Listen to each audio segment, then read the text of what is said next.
Hello and welcome to the show. We are back on Forza Horizon 4 building another car to take on the Needle Pass hill climb. And our vehicle today is likely to be fast. Let's be honest, the Lotus 340R is going to have a chance at running up the hill. Now, plus points with this car is very light. Downside, well, it won't have the largest amount of power, and I don't have much PI to play around with. So it will be interesting to see what it can do in relation to... it's going to be quite a different sort of vehicle to the Evo 6. That is our current leader. We will have enough PI to put the car on some proper race tyres, which is good, and we will want as big a race tyres as possible. We are going to want as much handling in the vehicle as we can get, because, well, that's how you make speed. On the hill, we will have the peculiar... kind of rear addition, I guess, to the wing. We're going to want the front split. I mean, the 340R is a strange vehicle in general. A very strange contraption. An interesting one, do not get me wrong. It's just overall a peculiar vehicle. We're going to want some big brakes. We're going to want some... stock suspension. Okay, we can't go any racier on the suspension. We will want anti-roll bars. We will want a roll cage. We will want full-on weight reduction. I say full-on weight reduction. It's only £100, but there we go. And, well, that's kind of all the handling that we can get in the car. However, engine stuff is going to shoot the PI up, I would imagine. We might want a gearbox. So let's go and do that. And let's go and add on what engine bits we can. I mean, I can save some weight with the exhaust. Christ! Yeah, I mean, like little. That's a lot of PI for 22 horsepower, but under 1,400 pounds now. So this is super light, which is good. You know, this is what we need. Well, that's what we need. What we're going for, really, with this car. Christ. I think it's going to be a case of maybe that. Sometimes valves do very tiny amounts of power. There's just all too much power. There's far too much power going on in the little Lotus here. If I do that, one of them, because that's a wonky... Okay, so maybe we're going to have to do it that way around. 219 horsepower from this. I might have to go for driveline as well here, just to, to make up the PI. We might as well do it. Sure. Can we get a clutch on while we're here? Nope.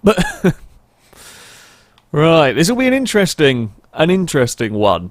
Yes, it is. I mean, the stats, I don't really pay too much attention to the stats because they're not always all that accurate. However, handling and braking is going to be immense on this. We know that. That's the point of it. The only concern, perhaps, will be its acceleration in relation to the likes of the Evo 6, the Quattro cell that have been fast. I think we could have a new record holder, but we will have to wait and see. So, here we are on the start line with our Lotus and its very mighty splitter. Just realised how massive that is.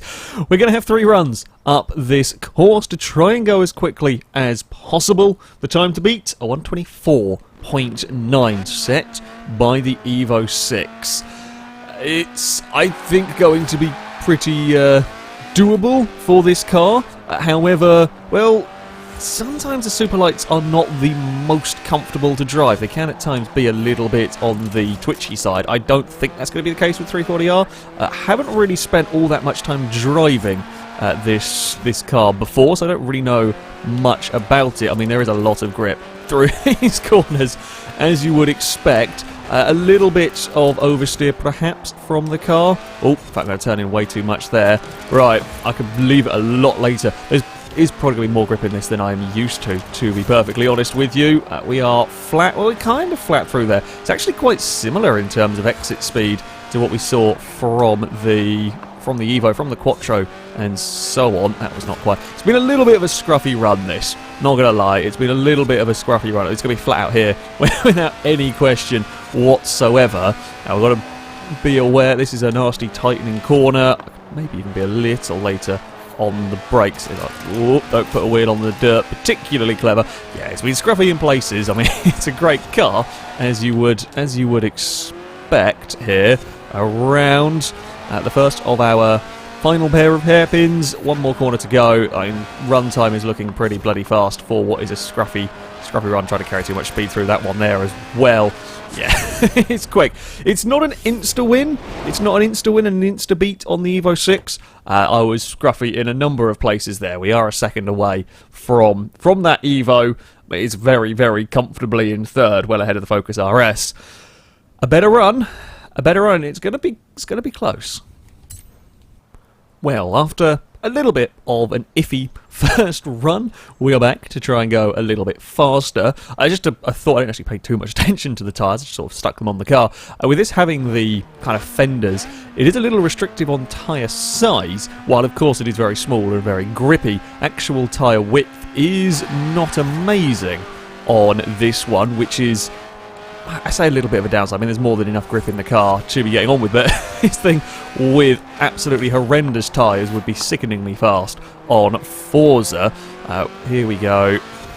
Much neater. It's still the faintest bit of oversteer. Yeah, well, the tyres are cold. There is a faintest bit of oversteer when pushed really hard through there. Not as much, and again, if we jump on the power a little too soon, not as much as we have seen from some vehicles, no.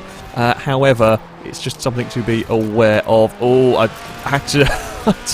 There's so much turn in there. There's so much turn in there. I had to kind of bail out of the corner because I was afraid I was going to end up missing the checkpoint if I continued turning in.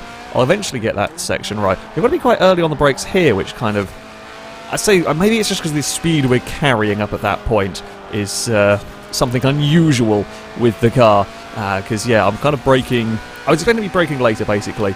Where we're braking a similar place to just about everything else, and well, it's lighter, and in fact it turns in so bloody much through there.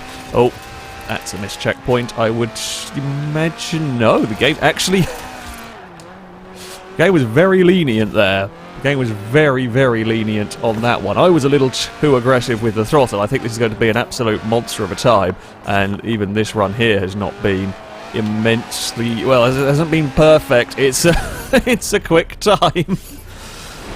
It is a very quick time. 1:24.4. That will go fastest by half a second. And still not got almost got the most out of the vehicle. So, I mean, the 340R is damn fast here. So, we have a new leader. We have a new record on this hill climb stage. The question is, can I get the Lotus up here any faster? Could we get it into the 123s? Honestly, it might be possible. It might be possible if I can get everything right with this car. It's difficult to get right, not because it's a tough car to drive, like some vehicles have been. It's almost trying to find the limit of grip with this vehicle, because there is so much of it. I'm so used to not being able to push a car as hard as you can push this one, I think is always... And it's then, if you do start trying to push it too hard, when you've only got a limited number of runs, it's very easy to then overstep the mark. So we're going to try and be faster, of course. We're going to try and not make any silly mistakes up here. It's nice knowing that in the bank we have already got the fastest run ever up this course. Or we can get away. If you do stick your foot down and get a little bit of a slide in places, the grip there is incredible. That's the first car that's been, well, I say close to flat through there. There was the tiniest of lifts on the way in, but that has carried immense speed. This run, shouldn't say it, but so far looking very, very good for the 340R. When you are really on the edge, it does just the slightest bit of oversteer from the car, which is not the nicest of things. In fact, I didn't even want to turn in. I didn't want to run across the grass. You lose a little bit of time bouncing across there. But the turn in is so immense in this car. We are out of the hairpin. I think we're going even faster this time around. If this is, yeah, I feel like this has been a very, very good run for the Lotus. Another little bit of oversteer from the car. What is it going to be? Here we are into the 23s now. We are into the 123s, and it's into the 23s quite comfortably as well. That was the run. 123.6 with the Lotus.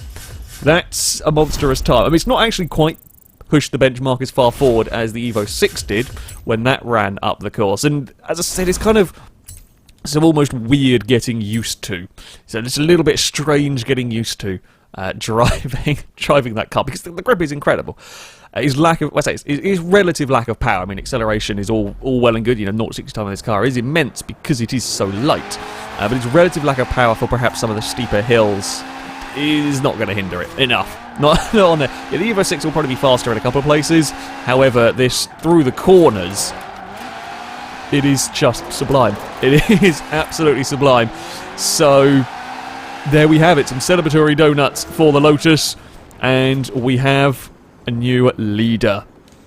It is going to be difficult to beat.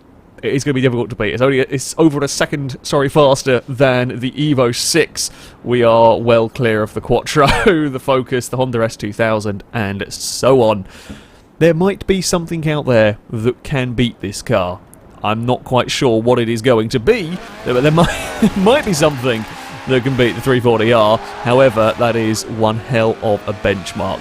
That, though, is going to be it for this episode. As ever, if you have cars you would like to see me run up this stage, please do leave them in the comments section. The most liked comments will have their vehicle run next time out, provided it is something that fits within the class, something that I can obtain, or something that I can afford. That, though, will be it from me. Thank you all very much for watching, and until next time, goodbye.